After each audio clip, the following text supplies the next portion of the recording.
Olá, sejam todos muito bem-vindos ao Perosim Além da Sala de Aula, nosso videocast, onde nós discutimos questões práticas, aquilo que acontece fora da faculdade, fora da sala de aula. E hoje nós temos alguns assuntos importantes para conversar aqui com vocês. O que acontece depois que você se forma?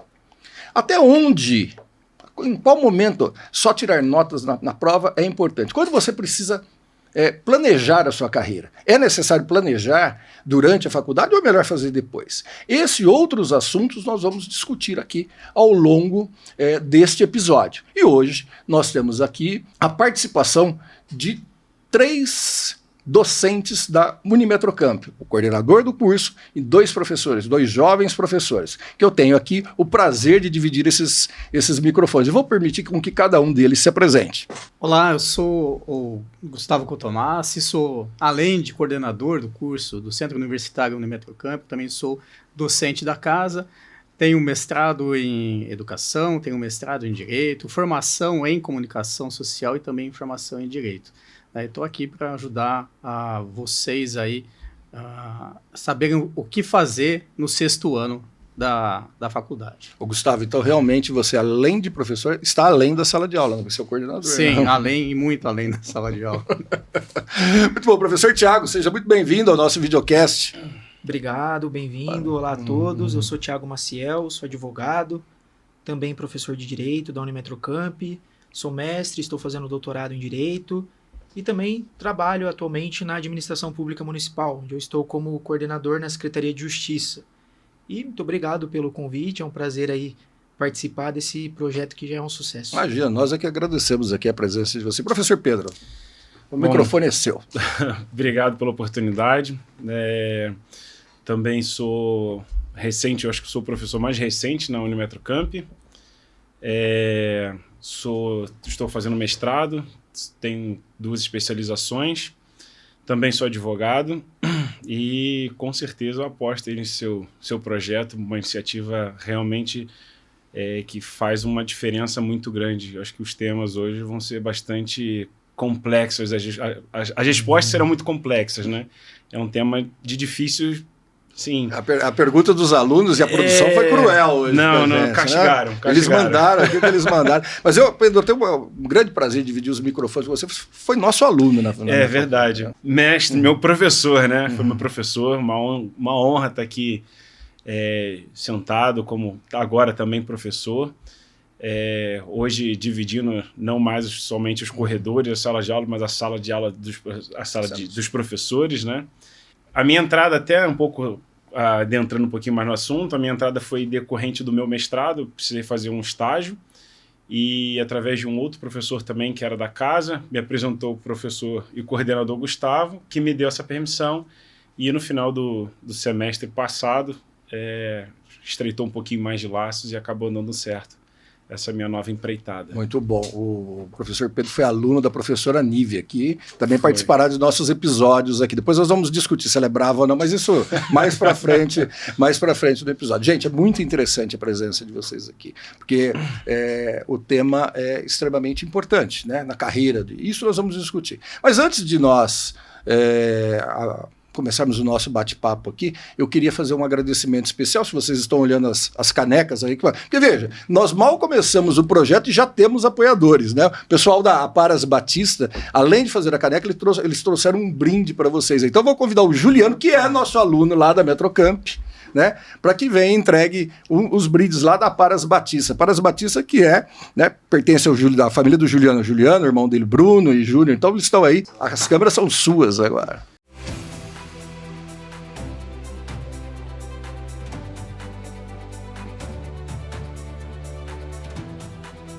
Ô Juliano, se você me permite, vem aqui, ó. Vamos olhar para a câmera aqui. Porque quando eu era criança, eu via rádios lá em Cedral, onde eu passava minhas férias, eu via aquela rádio da madrugada, eles falavam assim, esse programa é um oferecimento de... E eu sempre esperava, né? Um dia eu falei, quem sabe um dia eu seja locutor. E agora vai chegar a minha vez.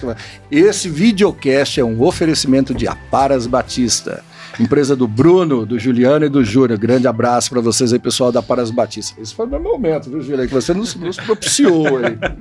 Obrigado, senhor. Eu que agradeço você acreditar no nosso projeto e todos aqui também agradecem.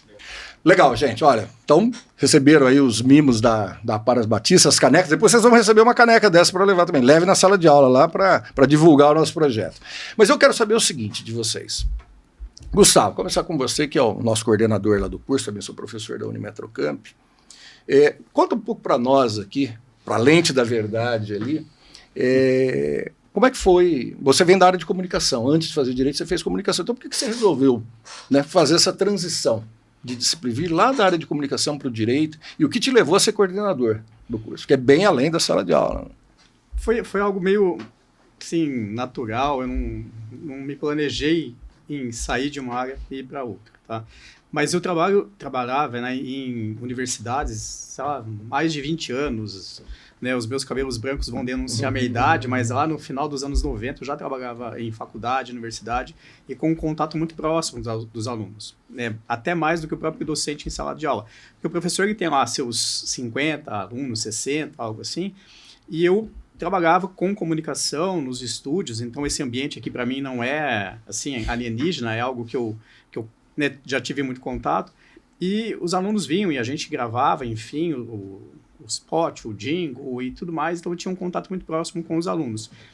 E, querendo ou não, acho que isso começou a despertar esse interesse na docência, desse interesse no ambiente acadêmico, na universidade em si.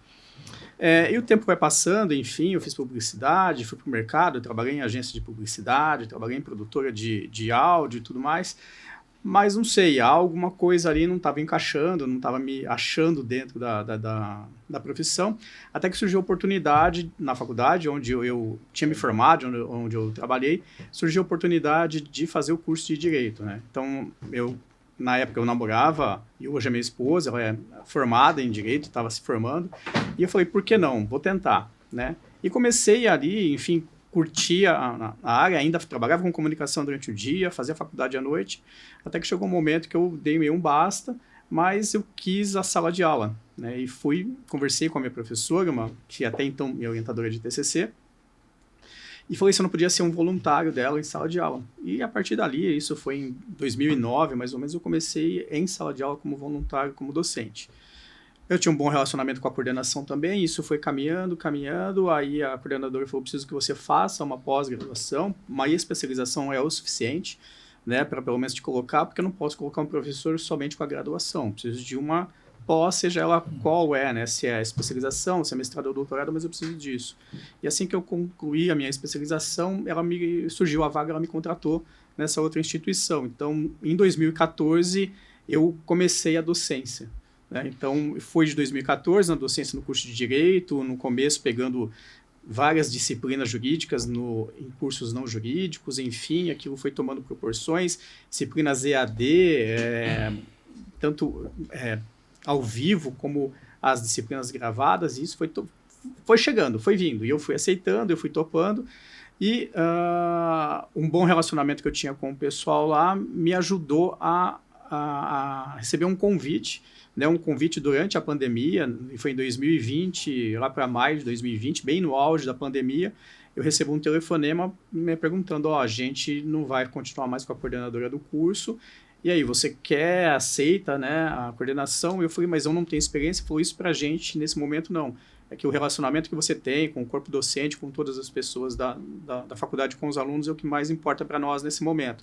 E essa experiência administrativa, burocrática, a gente vai te dar o apoio. Eu falei, ok, eu tô dentro. E aí eu assumo em 2020, finalzinho de maio, eu assumo a coordenação do curso, pandemia, a gente totalmente online, só fui conhecer a minha mesa efetivamente 2 anos depois, né, porque foi todo esse período, então uma experiência assim muito forte, porque era tudo à distância, né, a gente estava passando por um processo de 70 alunos vindo de uma outra instituição, então, né, talvez vocês não tenham dimensão disso, mas são 70 alunos novos chegando, que currículos novos, né? Currículo, e tem que fazer dispensa, e os alunos têm que estar em sala de aula, enfim, aquilo tudo bem, bem impactante, mas deu tudo certo, enfim, tanto é que fui até hoje, né, até então era no ABC que eu trabalhava, sou de Campinas.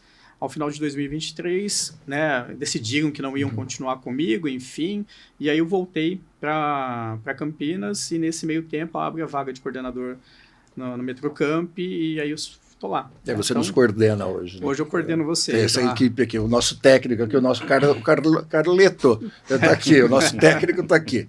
Né? Muito bem, Thiago. E você? Bom, a minha Se você falar aquilo que você sempre fala, que eu tenho idade para ser seu pai, acabou o videocast aqui agora, né? Por favor, não. Eu queria evitar esse assunto, né? Mas não teve jeito, você mesmo já levantou. Bom, a docência, ela não era a primeira opção, ela surge como um desejo assim no coração no mestrado, durante o mestrado, né?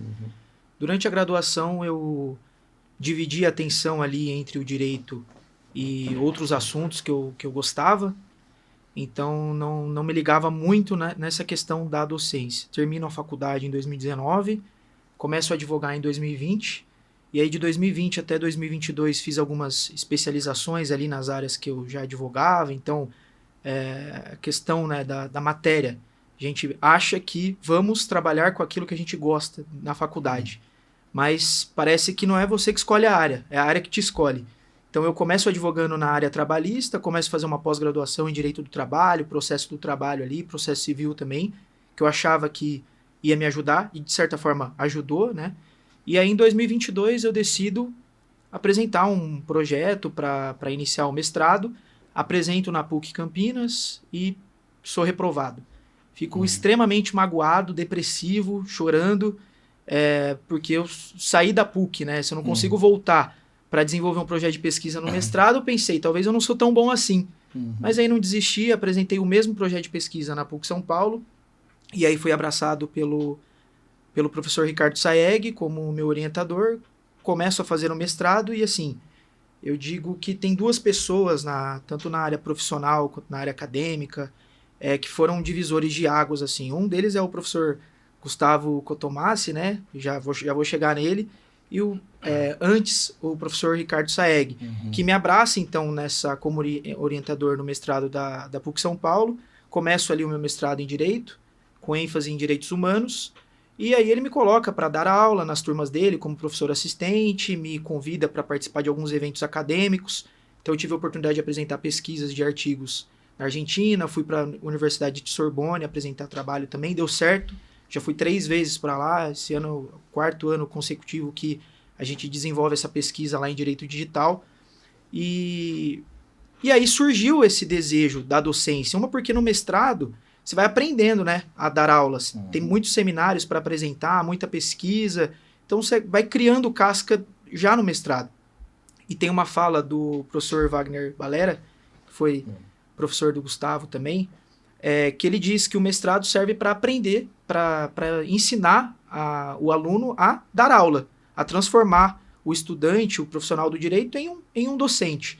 E de fato foi. No mestrado eu desenvolvi mais esse desejo. E aí termino o mestrado, começo o doutorado, e nessa transição entre terminar o mestrado, eu começo como docente ali na Unimetrocamp. Através também de uma conversa, de uma oportunidade que o professor Gustavo me indicou, participei do processo seletivo, e aí deu certo, estou lá. As disciplinas, né, majoritariamente Direito do Trabalho, Processo do Trabalho. Ganhou o prêmio de professor revelação, né? Isso, professor verdade. Revelação. Gentilmente aí ofertado pela instituição. E é isso. Hoje o direito ele aparece na minha vida em todas as frentes. O direito, além de um objeto de pesquisa, que foi no mestrado, está sendo no doutorado e nas minhas pesquisas cotidianas, virou meu ganha-pão, né? Então, de certa forma, na advocacia, na administração pública, ali na Secretaria de Justiça eu cuido do processo legislativo, de decretos, projetos de lei, então o direito se faz presente, na docência também. Então não imagino a minha vida sem o direito que se transformou aí num grande objeto aí da minha vida. Legal. Professor Pedro, você que é o homem do crime agora. Bom, eu vou compartilhar um pouco da história do Thiago na questão da... Acho que realmente não é a gente que escolhe a área que nos escolhe, né? É bem curioso, eu venho... Minha família majoritariamente é militar, né? Sou carioca. No Rio a gente tem... o carioca tem um costume de concursos públicos, né? É muito forte isso daí, principalmente para militar. entrei para o Exército, fiz o concurso com 17, 18 anos, entrei para o Exército, me formei, era da Escola de Sargento das Armas, fiquei no Exército, me formei em 2009, cheguei em Campinas em 2010, meio de 2010 eu entro na faculdade, numa outra faculdade de Campinas, fico um semestre ou 2, eu não me recordo, tive que trancar, fui escalado para ir para pacificação no Complexo da Penha, na época, aí perco um semestre, aí retorno, volto em outra turma na faculdade e acabo tendo alguns problemas internos com a faculdade, enfim. Aí um pessoal da minha turma achou a Metrocamp e meio que fomos de quase que uma turma fechada para a Metrocamp. Foi quando eu tomei conhecimento. Passado mais alguns meses, novamente fui escalado para ir novamente para uma outra missão de pacificação no Rio de Janeiro. Falei, putz, vou perder a faculdade de novo. E daí foi a hora que surge assim, um diferencial na minha vida, que foi a Metrocamp, que me ajudou muito nessas minhas ausências, né? Os professores me encaminhavam. Na época não era tão forte essa ligação por meio digital, né? Então era muito presencial, muito físico. Mas mesmo assim, né, dei os meus pulos, né, vamos falar assim. Consegui levar o semestre, então quando eu tinha as folgas que eu vinha para Campinas, eu frequentava as aulas, fazia as provas, enfim. Consigo concluir a faculdade em 2016, pelo fato de eu ser militar, eu não poderia, já tinha feito a prova da ordem, ter sido aprovado, mas não poderia pegar a carteira, né?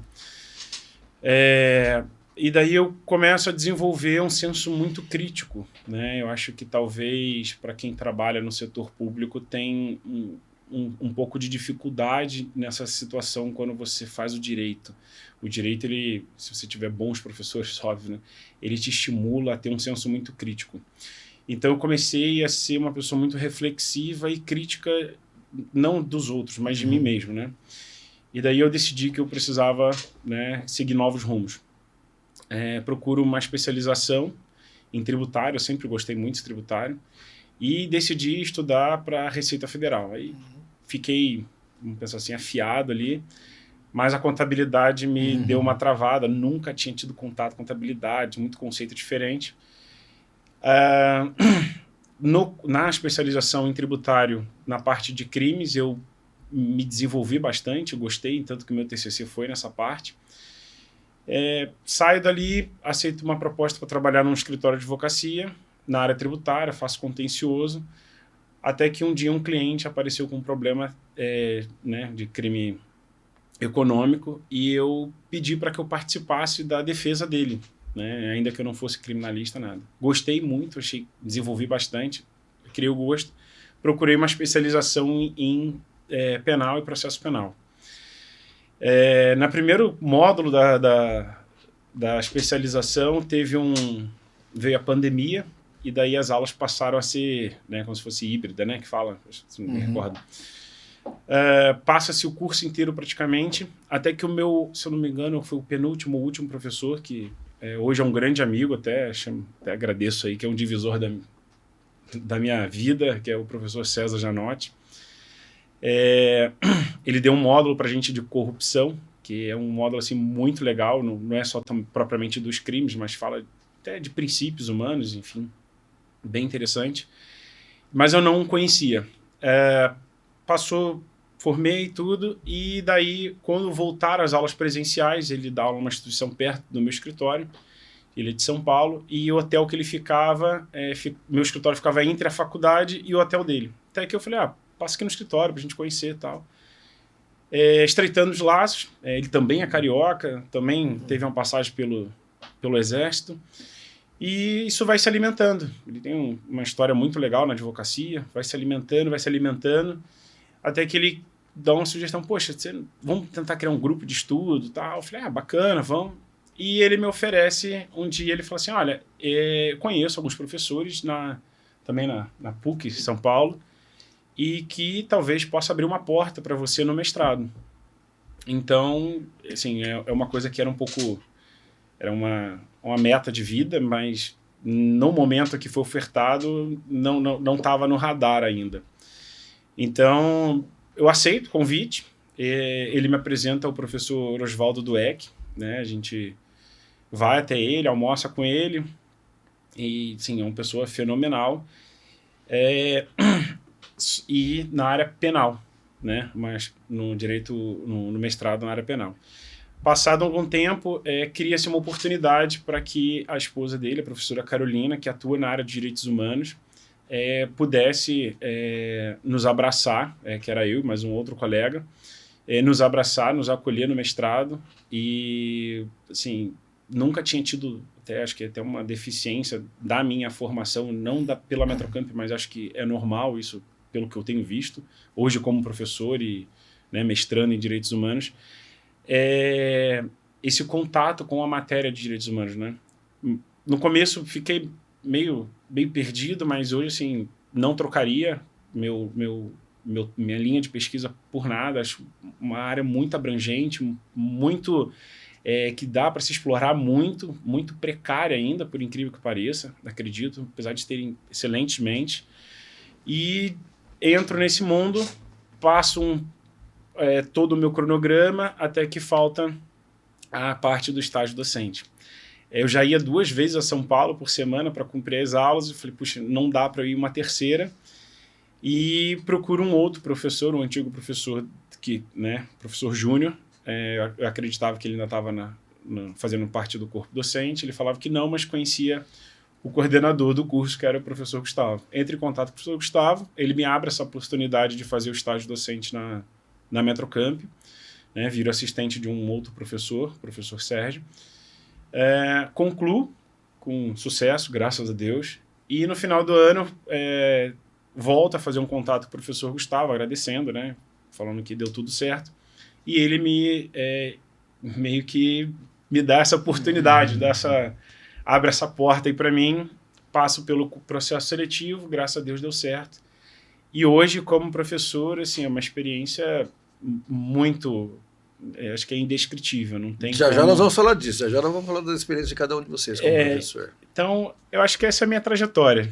Legal, muito bom. Então, olha, professor Gustavo, vamos colocá-los no paredão aqui agora. Pessoal, Thiago, me responda o seguinte, faculdade o ensino da faculdade, aquilo que a gente consegue efetivamente entregar para o aluno dentro das nossas limitações é que eles têm também. Nós temos uma limitação de calendário, uma série de coisas. É suficiente para a formação ou o aluno precisa buscar alternativas ainda durante o curso de graduação para melhorar a sua capacidade, o seu desenvolvimento de competências e habilidades? Washington, a faculdade de Direito, ela abre oportunidades e ela pode formar um bom profissional. E isso, obviamente, depende do aluno e também do professor. Então, o professor, na medida do possível, ser o melhor possível, e o aluno não se contentar apenas com o que é oferecido, mas buscar além. E quando eu digo buscar além, é ir para a faculdade com essa mentalidade mesmo de aproveitar o máximo possível, porque às vezes a faculdade oferece ali um projeto de iniciação científica, um projeto de pesquisa junto com um docente, ou até mesmo a oportunidade de conversar com um docente que, às vezes, no cotidiano você não vai ter. E outros alunos que pode te proporcionar alguma oportunidade no futuro. E eu não tinha muito essa mentalidade durante a graduação, e a gente vai percebendo depois no cotidiano, né? Então, o aluno que percebe que aquele espaço acadêmico é repleto de oportunidades, o quão antes ele perceber isso, mais ele tem facilidade para trabalhar com o direito de uma maneira mais completa. Então, aproveitar as oportunidades que a faculdade oferece. Então, por exemplo, o curso de extensão, quando você termina, ele pode aumentar essa habilidade, essa capacidade? É recomendado? É melhor que o aluno faça esse curso de extensão ou que ele faça um curso de marketing digital? Com certeza de extensão, né? Até aproveitando a abordagem do Thiago, tiro pelo exemplo da Metrocamp, que tem o núcleo, né? Em que acontecem os atendimentos a pessoas, né, com hipossuficiência financeira. Eu vejo que os alunos que estão no núcleo, as perguntas deles são muito mais, vamos dizer assim, maduras, né, em sala de aula. Existe um nicho muito grande, uma diferença muito grande de maturidade nas perguntas de quem está trabalhando num escritório ou está interessado num... Estão anos à frente, né? Eles Sim. conhecem o processo e aí fica muito mais fácil. No núcleo, né? Que é a própria faculdade que oportuniza dar essa chance. Até temos, o Gustavo pode falar melhor, mas tem audiências lá. E eu vejo que as meninas, que a maioria é menina lá da nossa realidade, nossa, elas fazem umas perguntas muito distintas dos demais que somente vão para a faculdade para assistir a aula e fazer a prova. Gustavo, você acha que a iniciação científica ainda é muito subestimada pelos nossos alunos? Sim, total.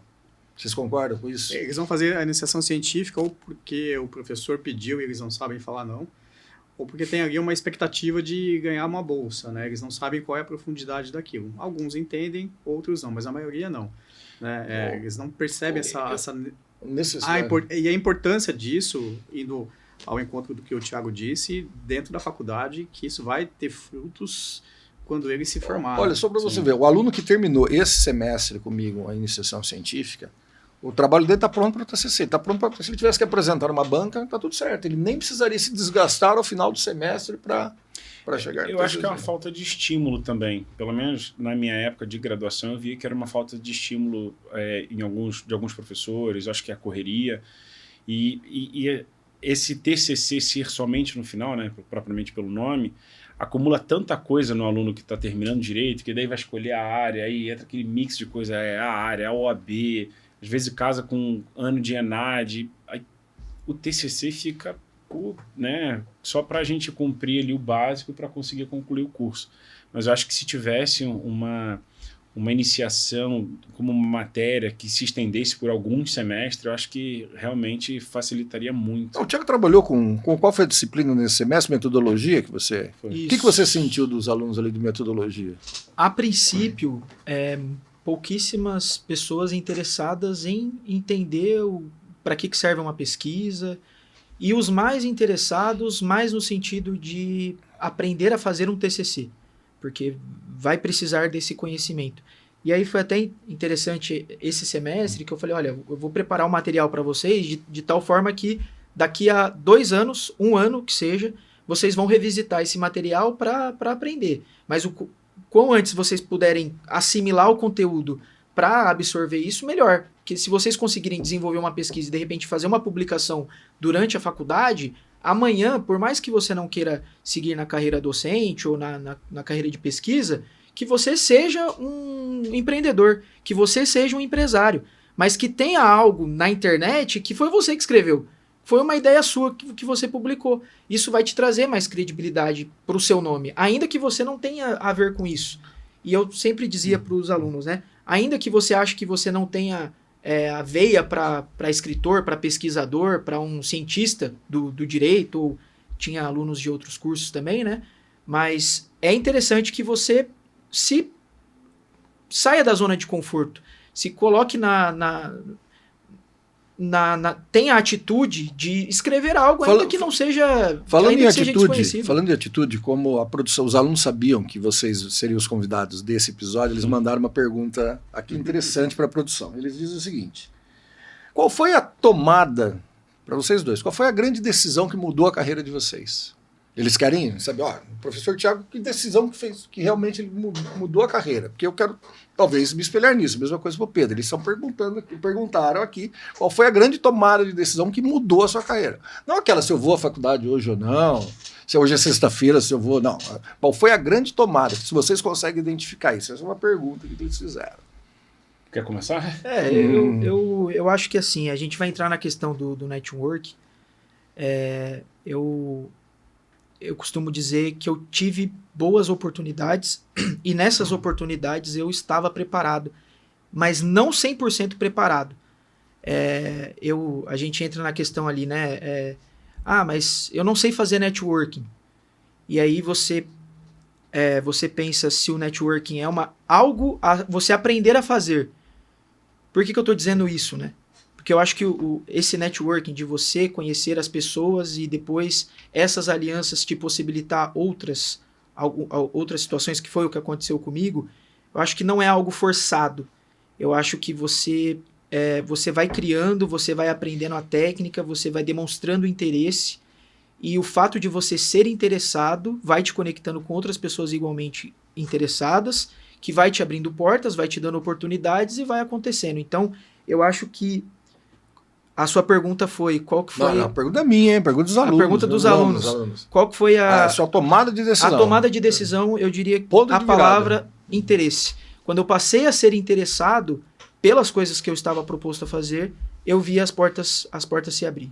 E aí, Pedro? Mas não acho, não acho que o interesse é a única coisa. Só que o fato de você estar interessado, também, né? Você movimenta as coisas ao seu redor. Não, o professor precisa saber que você está interessado, as pessoas precisam saber que você tem interesse. Às vezes você fica numa zona de conforto. E o aluno interessado durante a graduação, ele chama a atenção dos professores. Chama muita atenção. Realmente, e geralmente os alunos interessados são os alunos que já estão com contato, né? Com a profissão, vamos dizer assim, seja no estágio, seja no núcleo. Também é um estágio. Bom, acho que a pergunta é a tomada de decisão. A minha olha, eu tenho alguns fatores que eu acho que me fizeram sair do militarismo para a iniciativa privada. Tem que ser uma. Principalmente, então, acho que tem tantas, rapaz, tantas noites acordado no meio da madrugada, tomando chuva, mas isso não era problema, não. Sim. Eu acho que o direito, para mim, sempre foi uma área que eu sempre admirei os profissionais de direito de todas as áreas, advogados, promotores, enfim, juízes. Eu acho que são pessoas que, igualmente os professores, né, eles são formadores de caráter. Eu acho que você pode salvar uma pessoa e o direito, por mais que você não vá educar uma pessoa, mas, assim, diretamente, mas eu acho que você acaba transformando a realidade de quem está próximo, sabe?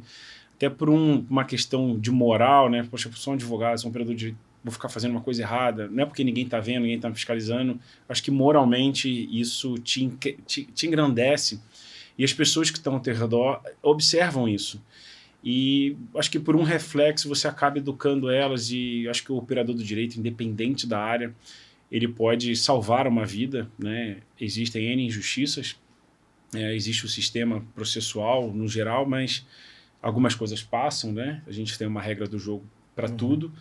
E eu acho que as regras têm que ser observadas. Eu acho que o operador do direito é um transformador de vida. Muito bom. Pergunta para vocês. Aí vocês escolhem quem responde primeiro. Qual a diferença entre o aluno Tiago, o aluno Pedro, professor Tiago, professor Pedro? Qual a grande diferença que vocês sentem hoje? Além das colas que vocês correm atrás, o professor Tiago não deixa aluno na porta, ele manda circular, ele não quer ninguém conversando ali, mas qual a grande diferença? Qual a grande diferença que vocês estão sentindo agora? Porque é um desafio ser um professor jovem, não é? Sim, sem dúvida. Bom, eu acho que a resposta padrão, à primeira vista, que vem é a questão do conhecimento, mas não acho que é o conhecimento em si. Tem aluno que sabe mais do que professor. Questão de matéria, tem aluno que sabe mais do que professor. Lógico, eles ficam sentados agora né, com o computador aberto, o notebook, o celular, olhando o que o STJ está falando, o que o STF está falando e te indagando ali para ver se você bate. Não vamos nem falar o nome desse aluno ali que fazer isso aí, né? Mas todo mundo sabe quem é que faz isso na sala de aula. Não, mas eu acho que não é a questão do conhecimento em si, mas eu acho que o que muda mesmo, que difere o aluno do professor é a questão da responsabilidade. É o que você faz com esse conhecimento e também a responsabilidade de transformar esse conhecimento em algo acessível, porque o direito ele tem essa densidade de conteúdo que você precisa entender, raciocinar, assimilar e também explicar para a pessoa que às vezes ela está preocupada com uma outra situação ali no cotidiano, o aluno até ele chegar na sala de aula, se conectar, ele precisa superar várias camadas e cada um tem uma realidade diferente ali, mas eu acho que é a responsabilidade, Muda, como né? você lida com o conhecimento. O professor, obviamente, precisa estar sempre atualizado na disciplina, na matéria, né, na disciplina ali que ele está incumbido de lecionar, até porque o direito vai alterando, as alterações legislativas são frequentes, só que a grande questão é a responsabilidade do professor ensinar o bom direito, ensinar a técnica. A gente vai adentrar na questão da faculdade, do curso de direito, mas o professor tem que fazer o seu papel, o aluno tem que fazer o seu papel também, Mas enquanto professor, esse conteúdo precisa estar bem atualizado e, na minha visão, precisa ser passado de uma maneira acessível para o aluno. Enquanto o aluno precisa absorver isso, então acho que muda essa questão. Como é que vocês concordam? Pedro, você também concorda com ele? Eu acho que só talvez complementar, mas a fim mais de esclarecer. Eu acredito que a maior dificuldade do professor, é óbvio, né, partindo do pressuposto de que ele é um detentor do conhecimento, né, daquela disciplina que ele está lecionando, é realmente ele conseguir equalizar a forma de passar isso para o aluno, porque como o Thiago falou, né, a gente tem aluno que não tem uma dificuldade até de procurar através do meio digital, que só tem que ser livro, mas tem aluno hoje que não acessa um livro, é tudo digital, e aí você tem que deixar deixar tudo equalizado, saber apontar, identificar as diferenças de cada um e realmente fazer, suprir as necessidades individuais. E como é que vocês têm lidado com a concorrência tecnológica na sala de aula? Porque eu ainda prefiro aquele aluno, não sei se vocês têm esse tipo de aluno, que pergunta, geralmente é um parente dele que tem alguma dúvida, alguma coisa do tipo, né? Ele fala, professor, meu primo, o primo do irmão, do cunhado da minha amiga, ele está com um problema assim, geralmente aquele tipo de... É voltado para a disciplina, mas, né, a gente sabe que é o tom de consulta, alguns professores não gostam. Mas eu ainda prefiro esse aluno que aquele que concorre com a tecnologia, porque às vezes você tem que... O aluno está olhando ali, está no celular, e você está dando aula. E como é que vocês concorrem? Como é que vocês têm enfrentado essa... Eu prefiro o aluno que pergunta ainda. Eu particularmente, eu tento interpretar que a tecnologia ela veio para auxiliar, né? Eu, particularmente, eu estimulo os alunos a usarem o que puder de IA, o utilizem, mas não como uma fonte de absoluta verdade, né? Eu acho que a IA, qualquer tipo de tecnologia, ela vai nos auxiliar desde que você tenha minimamente um conhecimento ou que você seja um crítico e conteste, né, a informação que ela traz. Hoje, muitos alunos perguntam, né, utilizam, como você falou aí, meio que fica escondido, às vezes até testar o professor, mas a gente consegue entender a questão da maturidade, como é feita a pergunta para a IA e como eles te perguntam também.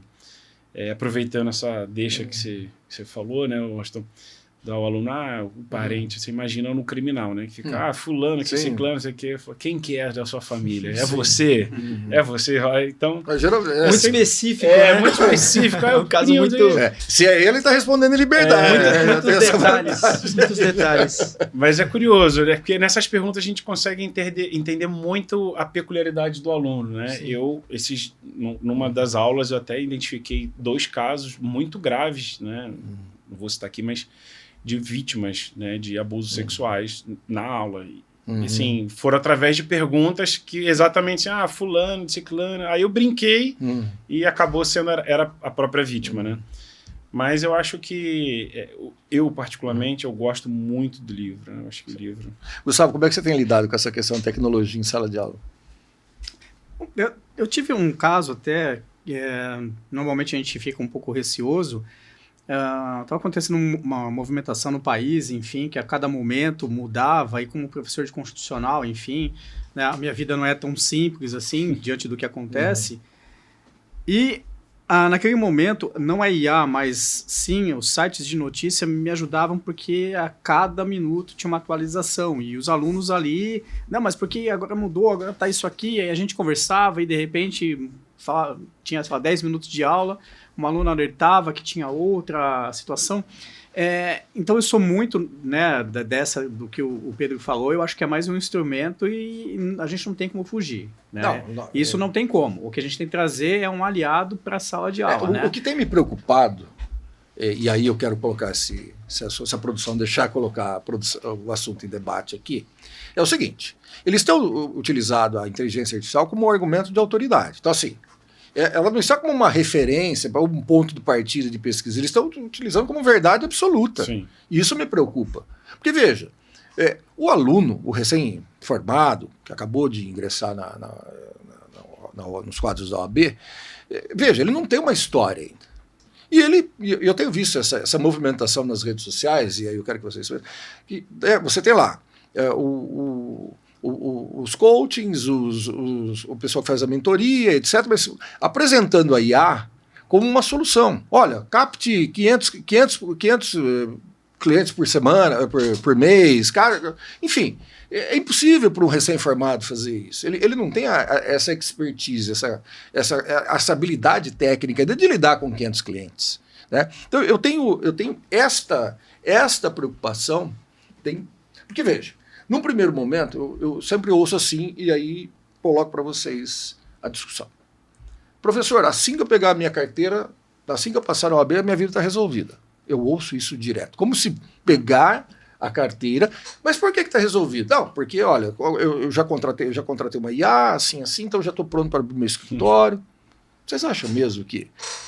veja, todo mérito em ter passado no exame da OAB, todo mérito, né? Todo mérito em continuar estudando. Mas será que ele já tem a habilidade necessária, pautando-se apenas na inteligência artificial? Olha, eu acho, pelo que eu tenho visto, eu acho que até muito antes disso, né? Hoje você passa um trabalho para um aluno, ele consegue responder muita coisa, mas em sala de aula ele já não responde. Então, a gente consegue filtrar que realmente o aluno é muito dependente. Eu, nas minhas provas, eu permito, em regra, a utilização dos códigos, porque, assim, é uma fonte, né? Uhum. E eu vejo uma deficiência muito grande dos alunos conseguirem pesquisar artigos no código. Não conseguem manusear. Não sabe. Eles estão mais preocupados em aparecer nas redes sociais, em se mostrar nas redes sociais. Ok, não tem problema. Repito, não vejo problema no marketing digital. Sim. Todo episódio eu friso isso, não vejo problema.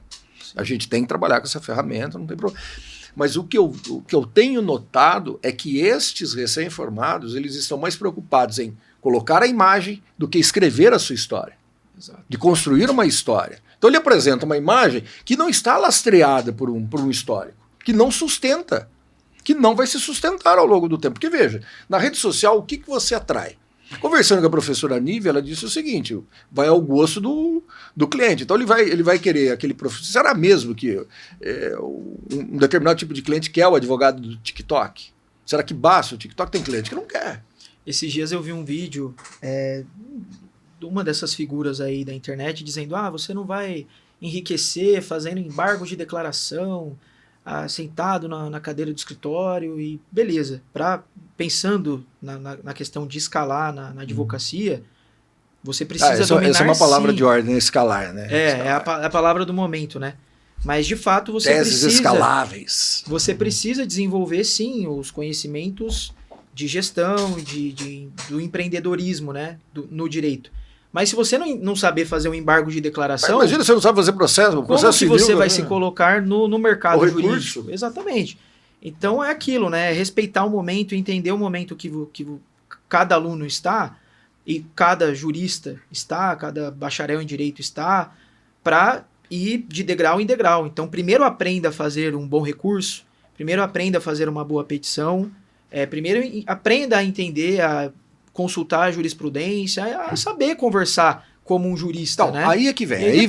Aí vem uma pergunta. Vocês acham que a iniciação científica pode ajudar o aluno, quando ele começar em semestres mais segundo, terceiro semestre, a iniciação científica pode ajudar este aluno a se preparar para o futuro? Porque aí ele vai aprender a pesquisar, né? O que vocês acham dessa? Com certeza. A iniciação científica, ela aproxima o aluno da vida acadêmica, mas ela também colabora em outros aspectos, porque o aluno que se propõe a fazer uma pesquisa, ele está se afirmando como um profissional que ele ainda vai se tornar, que ele já está se tornando, no caso. Então, não só no aspecto acadêmico, mas também para o aspecto profissional. Porque outro dia, só para vocês verem o absurdo, que eu encontrei um egresso, e ele disse para mim o seguinte, professor, iniciação científica, mestrado, bobagem, eu tenho que aprender a fazer LinkedIn. Meu negócio é eu tenho que estar lá no LinkedIn para me ver, as minhas competências têm que estar ali no LinkedIn. Eu confesso que discordo isso, acho que o LinkedIn é importante, uma ferramenta fundamental, mas a pesquisa, se você aprende na iniciação científica a pesquisar, fica muito mais fácil quando vocês enfrentaram uma questão prática do direito. Imagina uma pessoa que não conhece processo civil, ou não conhece processo penal. Como é que lida com os grandes problemas? Você concorda, Gustavo? Sim, concordo. A gente está com uma geração imediatista também, né? Então, tudo para eles é para ontem e eu estou perdendo tempo. E eles não entendem que esse passo a passo que a gente tem na faculdade e tudo mais vai, de alguma forma, assim que ele se forma, ele vai colher os frutos daquilo. Então, a gente está com esse grande problema da geração que quer tudo para ontem, e eles encontram nas ferramentas de repente, a resposta para aquilo que ele ia levar um tempo, se debruçando em livros, em doutrinas e tudo mais, e na própria iniciação. Eu costumo dizer para eles, gente, ó, uma coisa é o professor, outra coisa é o magistrado. A decisão judicial é totalmente diferente de uma decisão. Às vezes a gente permite que um trabalho seja entregue atrasado. E eu acho isso ruim. Porque às vezes a gente está preparando o aluno para uma realidade que ele não vai enfrentar. Ele não vai chegar para o juiz e falar, olha, doutor, a minha avó, né, aquele que já matou a avó umas 4 ou 5 vezes, porque tem esse aluno, ele mata a mesma avó várias vezes. Né? E a minha avó faleceu, eu não pude entregar o prazo aqui, esse recurso especial, né, falando com o desembargador, ou essa contestação não deu tempo, ou essa apelação não deu tempo. Não dá. Então, assim, eu vejo esse problema na... E eu também vejo que eles precisavam participar mais de atividades fora da sala de aula. Vocês não concordam com isso? Sim. Junto à universidade, mas fora da sala de aulas. Eles só ficam lá dentro da sala de aula. É algo que eu estimulo bastante, desculpa, Pedro. Isso muito, né? Porque os alunos, além da ideia do networking ali dentro com os próprios colegas e tudo mais, que eles participem dos eventos da própria OAB. Que isso eu não vejo eles participando de eventos. E além dos eventos, eu ainda acho que eles têm que participar das comissões. Né? Tem até uma egressa que participou aqui com você logo no primeiro episódio, que ela depois, enfim, já quase formanda, dando um depoimento para os alunos, né? Ela estava fazendo uma disciplina comigo, por sinal Direitos Humanos, que a gente tem na faculdade, e depois ela comenta com os colegas que o fato dela participar das comissões da ordem, dela participar dos eventos da própria ordem, tem ajudado ela agora que ela já é formanda, né? Porque ela tem a rede de contatos, ela, se precisa de alguma informação, ela corre atrás de alguém que ela fez, né, ou de um próprio colega, ou de alguém que ela conheceu nessas comissões. Então, eu estimulo muito, né, e acho que vocês, como professores, percebem, de fazer com que a ordem venha até a nossa faculdade, que a gente consiga ter essa profundidade com os advogados que estão lá, com palestras, porque é extremamente importante, né, não se restringir somente ao campus, né, à universidade, sim, que eles corram por fora também, isso é legal, básico. Muito bom. Gente, nós estamos chegando ao final do nosso episódio já, e eu tenho que submetê-los aqui a um novo quadro que a produção preparou, que chama Veredito. Então, é um compilado de perguntas que os alunos foram fazendo ao longo do tempo, que eles separaram. Então eu vou fazer uma pergunta para o Gustavo, uma pergunta para cada um de vocês, ela não se repete. E aí vocês vão dizer o seguinte: concordo, discordo, concordo em termos, etc. Essas perguntas são formuladas pelos nossos alunos, né, que mandaram ali as perguntinhas. Então eu vou começar pelo Gustavo e aí a gente vai rodando no famoso Veredito. Esse é o novo quadro que a produção preparou, hein? Eles estavam implacáveis com a gente. Então vamos lá. Professor Gustavo, basta passar na OAB para estar preparado? Não, concordo. Não basta. Tiago, o estudante deveria começar a construir sua reputação antes mesmo de se formar? Concordo 100%. Pedro, um bom estágio ensina mais do que muitas disciplinas na graduação? Com certeza. O network universitário, Gustavo, influencia na carreira do aluno ou não? Sim, total. Concordo. Todo estudante deveria participar de projetos além da sala de aula antes de concluir a graduação? Obrigatoriamente, sim. Concordo. A especialização muito precoce pode limitar o desenvolvimento profissional? Acredito que sim. Vamos lá. Pedro, o medo de escolher a área errada faz muitos alunos deixarem de experimentar as oportunidades importantes? Acredito que sim. Tiago, é possível terminar a faculdade sem saber exatamente qual carreira seguir e ainda assim construir uma excelente trajetória? Difícil essa, hein? Com certeza, acredito que sim. Na faculdade você ainda não tem muita noção. As coisas vão surgindo. Eu Gustavo, tenho certeza que essa pergunta aqui não veio de aluno. Acho que veio de uma professora lá na faculdade. Né? Já sabe que professora é. O maior diferencial de um advogado continuará sendo a capacidade de pensar criticamente? Sim. Já sabemos quem foi a professora que perguntou, né? Esse foi o veredito, né? Esse bate-bola aqui rapidinho. Gente, o nosso episódio está chegando ao final e eu vou pedir para que vocês, ou convidá-los para que vocês façam as suas se a gente estivesse no tribunal, dirige suas considerações finais, para que a mensagem que vocês têm para deixar para os nossos alunos, para o pessoal que gosta de participar do videocast, que assiste, aquilo que faz sentido para eles, né? O além da sala de aula deles. Professor Gustavo.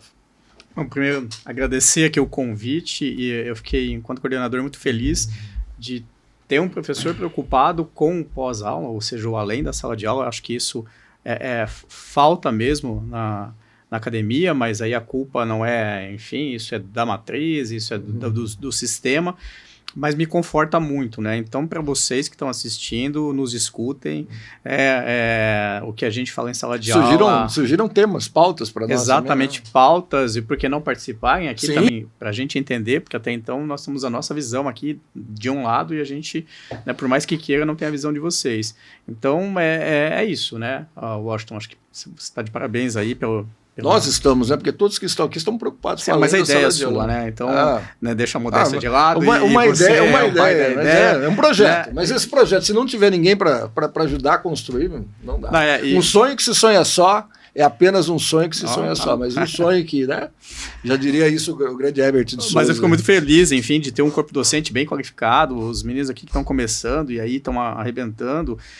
O decano da faculdade, enfim, ainda com esse pique, essa energia... Denunciou a idade. Denunciou. São 21 anos só da faculdade, é muito bom. São 21 anos só nessa instituição. Mas isso ele diz e enche o peito com orgulho. Então, a idade aqui para ele é o que menos importa. E sim, ou seja, com 21 anos de docência, pelo menos só lá com a gente, e ter esse pique e essa vontade só me deixa feliz ali na coordenação e com orgulho. Então, muito grato. Parabéns. Obrigado. Bom, também agradecer o convite e parabenizar. Tem algum recado para os alunos no semestre que vem? Olha, estudem, não se esqueçam que a lei mais importante do direito é a leitura. Então leiam, aprendam. Primeiro aprende a técnica para depois desenvolver as outras habilidades, certo? Tenham calma e é aquela questão, né? Sejam sensíveis. Os senhores estão trabalhando com o direito. Os senhores estão estudando para serem operadores do direito. Então tenham sensibilidade e, se der, saibam de direito. Estudem e sejam interessados. Vai depender muito do que vocês conseguem fazer com as coisas que acontecem na vida de vocês. Então muitos têm várias dificuldades, mas vão sabendo lidar com essas dificuldades que vai dar tudo certo. Legal, professor Pedro. Bom, acho que para encerrar, a dica que eu dou, aproveito o carona novamente com o Thiago, aproveitar as oportunidades, estarem preparados para abraçá-las, né? A oportunidade não bate só uma vez na porta, bate várias vezes, só com oportunidades diferentes, com perspectivas diferentes. Entendam a magnitude que é o ramo do direito, né? No geral, a diferença que você pode fazer na vida das pessoas e na própria vida. Acho que é isso. E contra as matérias, estudem novamente. Essa é a dica para o próximo semestre. Senhores, queria agradecer a presença de vocês aqui. Venham sempre, tragam temas novos aqui para o debate, porque isso é importante, porque a gente está trabalhando além da sala de aula, né? As disciplinas lá a gente se vira, mas aqui a gente precisa preparar o aluno para essa nova forma de encarar a vida, porque é muito complicado.